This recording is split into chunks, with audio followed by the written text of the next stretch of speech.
Good morning, everyone. Could you please take your seats? So, welcome to the 49th Jackson Hole Economic Symposium. This year's symposium will focus on financial innovation and the implications of rapid developments in digital currencies, central bank digital currencies, financial technology for payments, monetary policy, and the international financial system. Jackson Hole, part of the American frontier and Wild West of the 19th century, is an ideal setting to discuss this new frontier of financial innovation. The American Wild West was defined by a gap.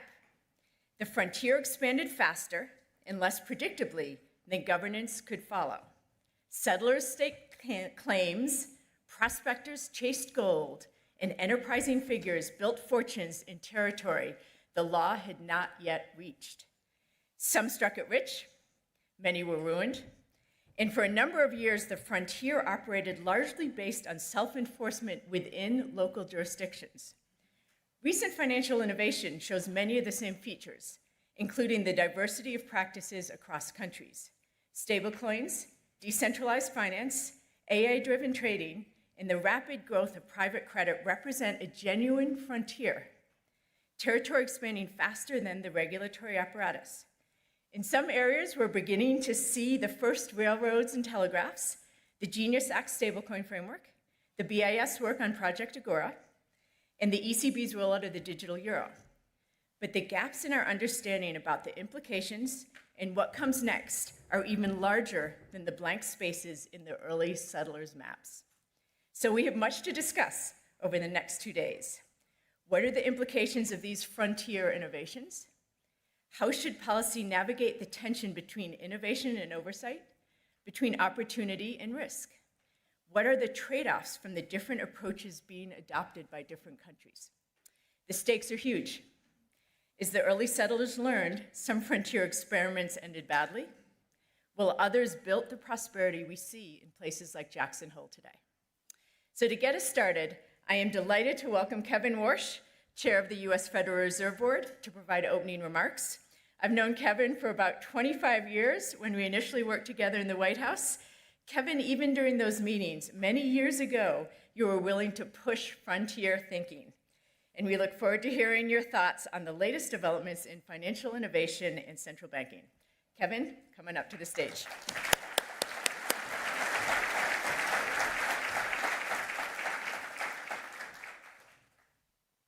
Good morning, Kristen. Thank you for that super kind introduction. It was 25 years ago that we were colleagues. It's an honor to share the stage with you. It's great to be back here in the Valley again. See so many familiar faces from academia, from my last tour of service, and from my first 100 days, which is just this weekend. I've been looking forward to this weekend. And before I go further, I want to thank Jeff Schmidt and his team for the incredible hospitality. Everybody here is in debt to you and to your colleagues here at the Federal Reserve Bank of Kansas City. Jeff, our thanks to you and your team. Now, he and the other planners here have some recreation options lined up for later today. I'd advise you to be very careful with your choices. As I learned years ago, you can take two different kinds of hikes on the trails around Jackson. I can sum up my hikes with former Vice Chairman Don Cohn with 2 words: I survived. These steely marathon death marches revealed a sign of Don that I was not ready for. But there's another kind of hike. This one was with former Chairman Ben Bernanke, another dear old colleague. With Ben, it was a much more leisurely pace, an easy stroll along the wandering trails of the Rockefeller Preserve. So before setting out today, my recommendation is do a wellness check. Ask yourself, is this a Cohn day or a Bernanke day? The best thing about this gathering is that it helps us all get out here to the mountains and clear our minds and think straight about our world and our time. For me, it feels like the right place and the right audience for a real engagement with the ideas that matter most. Innovation, as Kristen mentioned, is the conference theme. And I believe the public and the markets understand that innovations in the conduct of Fed policy will help deliver price stability alongside full employment. So here's a quick overview of what I'll cover in my remarks this morning. You can call it an outline, you can call it a trail map, but please just don't call it forward guidance. First, I'll touch on a few of the longer-term questions we're asking at the Fed about the latest general-purpose technology, AI, and where it might take the economy. Then I'll reflect a bit on the practice of forward guidance and the interaction between the central bank and financial markets. Next, I'll present some of the key principles that I believe should guide the conduct of monetary policy. And finally, I'll give you my assessment of what's happening in the economy. So first, I think we should try to prepare a bit for future policy conjunctures. With the unchanging picture of the Tetons as our backdrop, we are here to survey an economic landscape that is anything but static. It wasn't so long ago, including in rooms like this, in the run-up to the crisis of 2008 and over the decade that followed, when economists and policymakers were speaking of secular stagnation, speaking of a global savings glut. It was a widely held view that an excess of capital would sit on the sidelines for a very long time because there just wouldn't be enough compelling investment opportunities. All the good stuff, you'll recall, had been invented, so growth would be low and slow. Well, times sure have changed. We've come to a hinge point in history, to borrow a phrase, a framing from my former mentor, George Shultz. To cite the clearest example, progress in AI, the 80-year-old name for the newest technology, has been faster even than its evangelists predicted just a couple of years ago. The potential for substantially higher growth is on the rise. Ever-expanding pools of capital pouring into AI-related infrastructure of all sorts. A kind of super Moore's law seems to be playing out. Scaling laws, too, are changing both the method and speed of innovation. Capital and labor have combined to create large language models at the heart of AI. Users buy tokens to gain access to these models. Reports put annualized token sales for the two leading labs alone at more than $100 billion, an increase of 500% from just 12 months ago. We at the Fed, we watch all this attentively. We recognize that AI is a new variable, potentially a new factor of production that will have consequences both for the economy and for the conduct of monetary policy. It opens up some major lines of inquiry. Will the application of AI cause a significant sustained rise in productivity across the economy? If so, when? Will token usage be complementary or competitive to labor? Will the next generation of AI models demand even greater capital intensity too? Or will the models themselves help devise a capital-light solution? Among the other yet unknowns is the resulting market structure. Who gets to make the money? It's not obvious where the returns on capital will land, or on what time scale.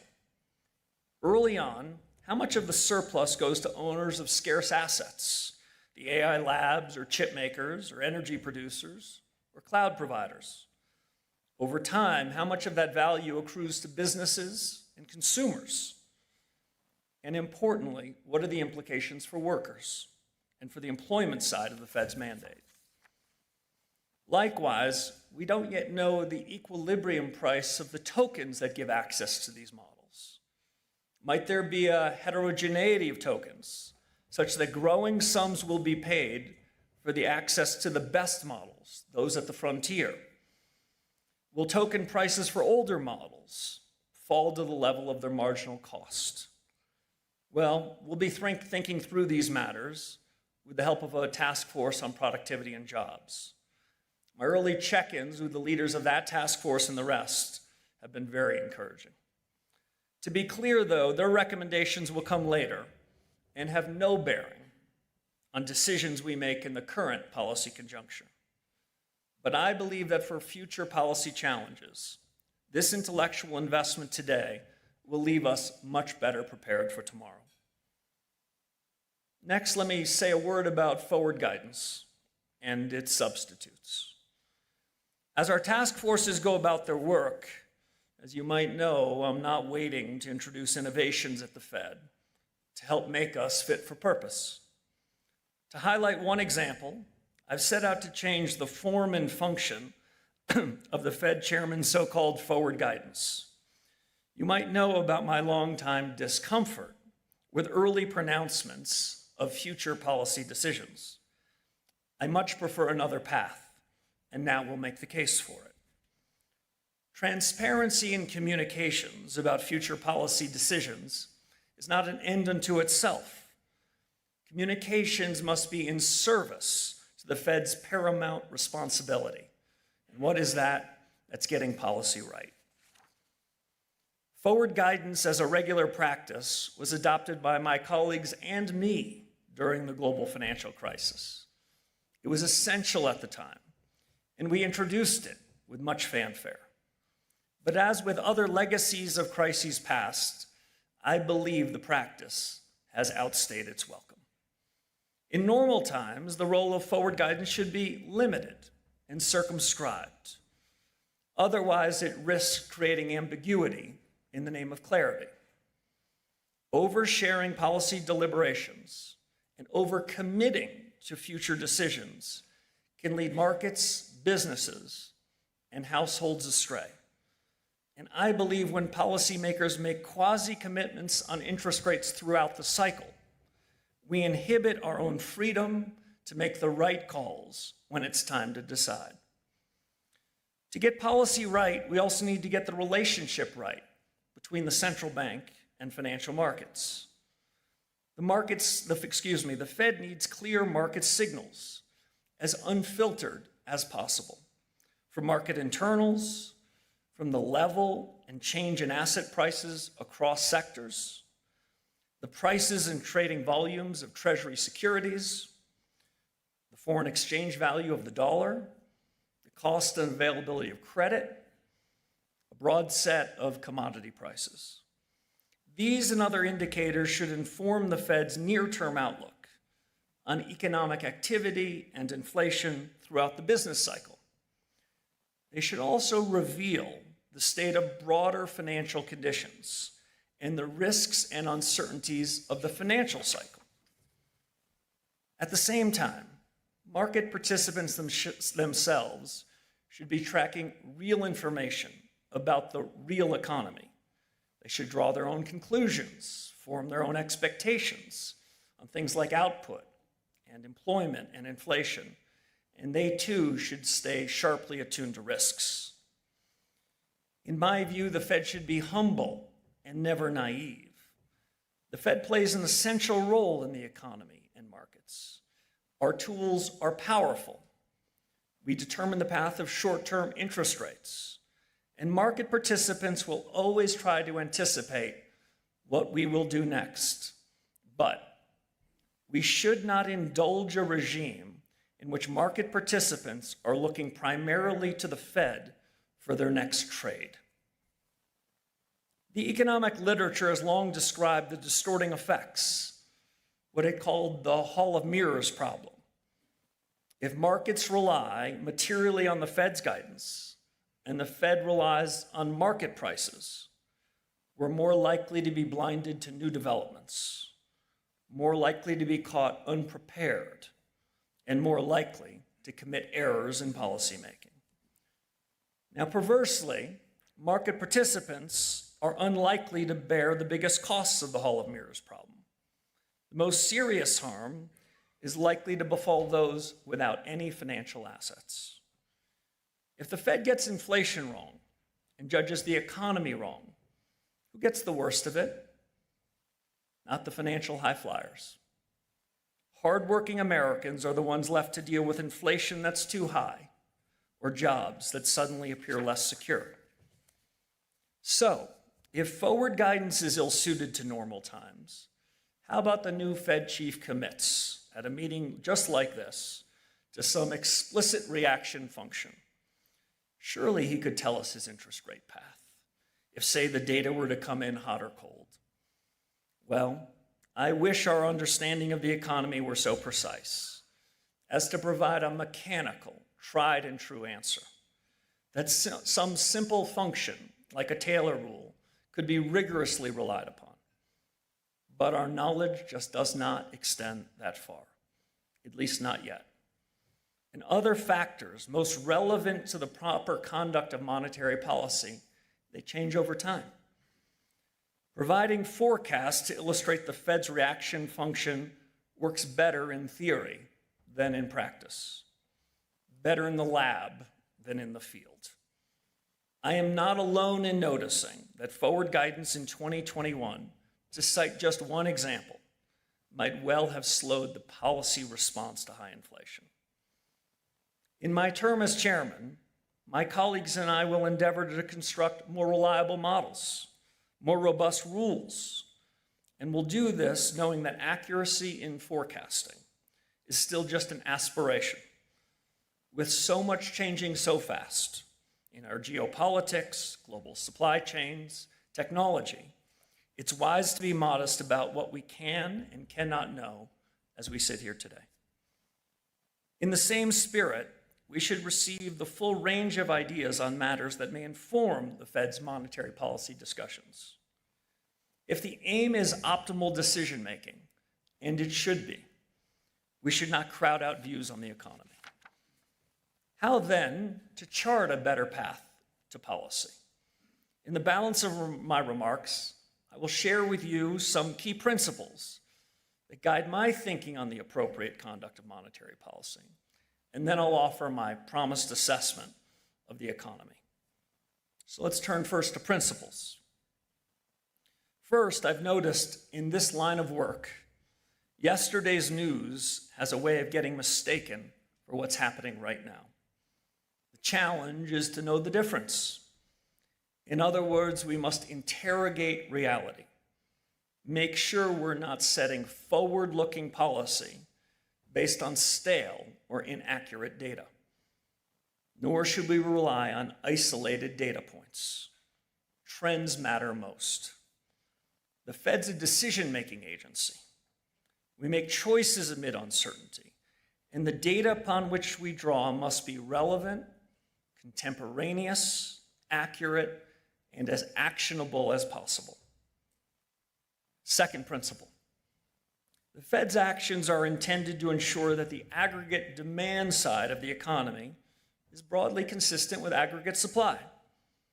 However, all we observe directly is activity. We never see and can only infer what's really happening on the supply side. Hence, evaluating the current and expected balance between aggregate supply and aggregate demand is imprecise. Third principle. There should be no misunderstanding. The Fed's price stability objective of 2%, as measured by the PCE price index, is a firm, fixed target. Let me be equally clear about another aspect of this objective. Price stability is not self-executing, nor is inflation necessarily mean reverting. It's the Fed's job to deliver stable prices, no excuses. Fourth principle, the Fed also bears responsibility for maximum employment. Achieving both sides of our mandate over the medium term is not an either-or proposition. I do not believe the Fed's dual mandate works at cross purposes. After all, high inflation itself is very harmful to economic prosperity. Fifth principle, short-term interest rates are the predominant tool to achieve the dual mandate. Unconventional policies to spur economic activity may suit genuine crises, of which we all have much experience, but they should otherwise be used sparingly, if at all. Sixth, money matters. I know it's not fashionable these days, but my view is that money has something important to do with monetary policy. We should pay attention to money created by the central bank and money that comes from the banking and financial system. It's true that financial innovations, the subject of this conference, and other factors alter the mechanics that link the monetary base, the velocity of money, and the broader economy. But that is scarcely a reason to ignore the ultimate effects of money on financial conditions and prices. Finally, a quieter Fed, a more purposeful Fed in its communications, is better able to meet its objectives. And we can be held accountable for delivering on our remit, the only true test of our credibility. To borrow a line from General Chuck Yeager, at the moment of truth, there are either reasons or results.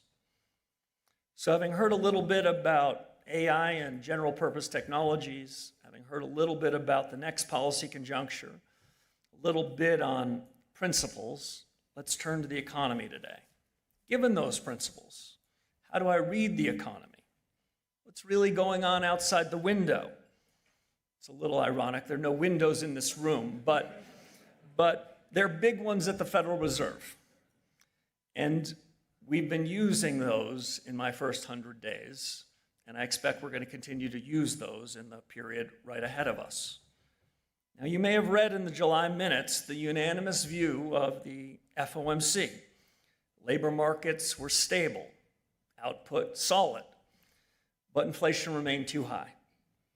A good majority of my colleagues and I thought the wiser course was to await new information in the intermeeting period, especially given possible developments in supply chains, investment flows, and geopolitics, before deciding whether a change in interest rate policy was advisable. And we expressed our joint readiness to act as circumstances require. For my part today, as we sit here, I'm impressed by the overall performance of the economy, which appears to have strengthened. One indicator of strength is how well an economy holds up under stress, how well it holds up under shocks. On that score, both Main Street and Wall Street have been remarkably resilient. Several other observations. Business CapEx is rising rapidly. The four-quarter change in investment in equipment and intangibles has been around 9%, its highest growth rate since 2021. And more than half of the CapEx growth can likely be ascribed to the build-out related to AI. What about profits? For the firms in the S&P, profits have grown more than 20% over the past year alone. Profit margins are quite elevated relative to history. Overall equity and market volatility, quite low. We're staying keenly focused on market internals, watching performance across sectors. Expectations for both growth in CapEx and corporate earnings are running quite high. I continue to watch the change in the growth rates, the second derivative. The follow-on effects on asset prices, business confidence, consumer incomes and spending are equally important to gauge. Credit spreads on corporate bonds and leveraged loans are near the low end of their historical averages, and issue volumes this year quite strong. Looking beyond fixed income markets to the banking business, in the July so-called SLOOS survey, banks tell us that standards for C&I loans are on the easier end of their historical ranges. That helps explain their growth that we've seen this year in these loans. In my view, credit and loan markets are showing few signs of policy restraint. Now, certain sectors, like housing and agriculture, are showing strains. But on balance, I would be hard-pressed to describe broad financial conditions as restrictive. Real consumer spending has been healthy despite these shocks, increasing more than 2% over the past 4 quarters. If you combine consumption with the brisk investment we talked about earlier, private domestic financial purchases have also risen. These purchases have increased at a pace of nearly 3% or so far this year. That's a measure that typically carries more signal than GDP. The trend here, too, positive. So on the employment side of the Fed's dual mandate, our country's doing well.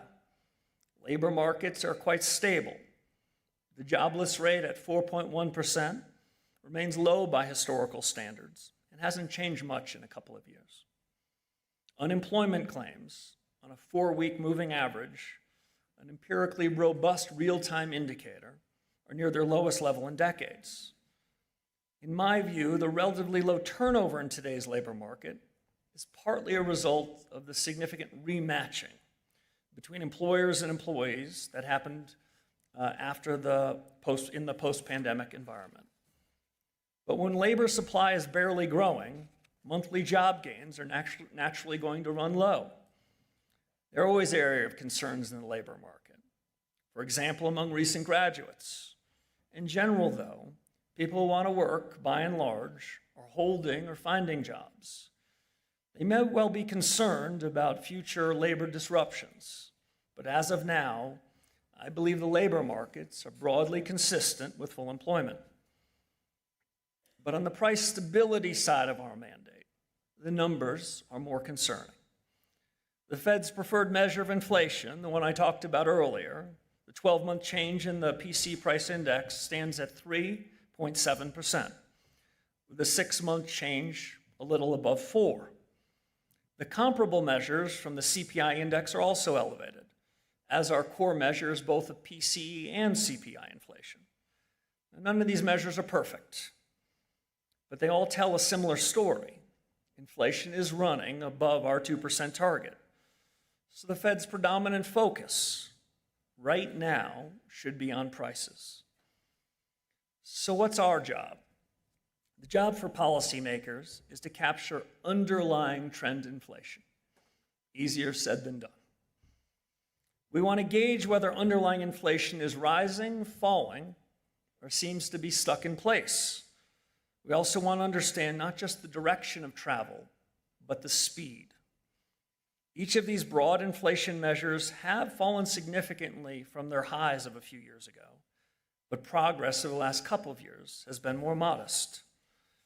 And while this summer's PCE and CPI readings were better than expected, they do not tell me that underlying trends have meaningfully improved. The data also show moderate wage growth, but in my view, in tracking underlying inflation, wage growth has not proven a reliable indicator of future inflation for a very long time. So to try to gauge underlying inflation, I want to tell you about a couple things I've always looked to. I find it instructive to disaggregate the 199 individual components of the PC price measure. Over the last 12 months, 54% of goods and services in this basket showed price increases above 3%. This is well below the post-pandemic highs of about 77%, but it remains well above the level of 32% in a couple of the decades that preceded the pandemic. Looking over just the last 6 months, the conclusion is similar. 49% of goods and services in the PC basket showed price increases above 3%. Again, this is well below the post-pandemic highs, but still elevated, quite elevated. The recent rise in overall commodity prices also bears watching.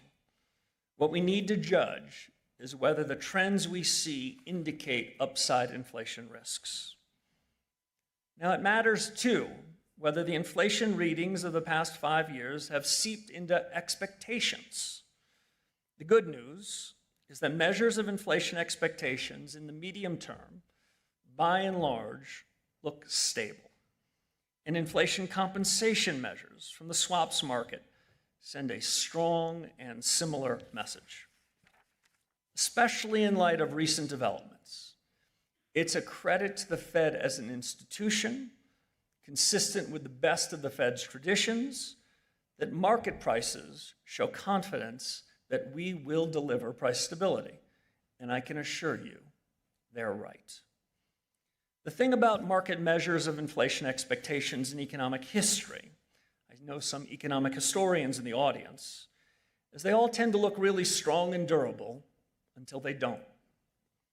These expectations are not pushed around easily, and right now they are very well anchored, but they must be closely minded. and it's the Fed's job to make sure that inflation expectations do not get unanchored. Now, there is one signal nobody can miss.